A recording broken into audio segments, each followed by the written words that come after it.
જિલ્લામાં ભારે વરસાદથી ક્ષતિગ્રસ્ત માર્ગોની મરામત કામગીરી પ્રગતિમાં। મુખ્યમંત્રી ભૂપેન્દ્રભાઈ પટેલે રાજ્યભરમાં માર્ગો હાઈવેની સ્થિતિની સમીક્ષા કરી। ત્યારબાદ તેમણે વરસાદ વગરનો કે ઓછો વરસાદ હોય તેવો એક પણ દિવસ રસ્તાઓના સમારકામ વગરનો વ્યર્થ ન જાય અને રસ્તા મરામતની કામગીરી ચાલુ રહે તે માટે આદેશ આપ્યા, જેના પગલે ભરૂચ જિલ્લા વહીવટીતંત્રના માર્ગદર્શન અને આગેવાનીમાં વરસાદી ઋતુ દરમિયાન માર્ગોની ક્ષતિઓને દૂર કરવા તાત્કાલિક અને આયોજનબદ્ધ રીતે ક્ષતિગ્રસ્ત માર્ગોની મરામત કામગીરી કરવા સૂચના આપવામાં આવી।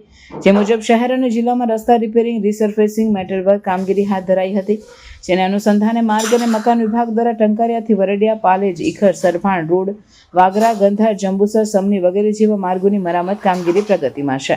છેલ્લા 4 દિવસ દરમિયાન માર્ગ અને મકાન જિલ્લાના વિવિધ વિસ્તારોમાં ખાડા ભરવા તેમજ મુસાફરી સુલભ બનાવવા નોંધપાત્ર કામગીરી હાથ ધરવામાં આવે છે। વરસાદ દરમિયાન પણ જિલ્લાના માર્ગોને યથાશક્ય સારી સ્થિતિમાં રાખવા આ કામગીરી સતત ચાલુ રાખવામાં આવશે તેમ જિલ્લા કાર્યપાલક ઇજનેર રોનક શાહે જણાવ્યું હતું।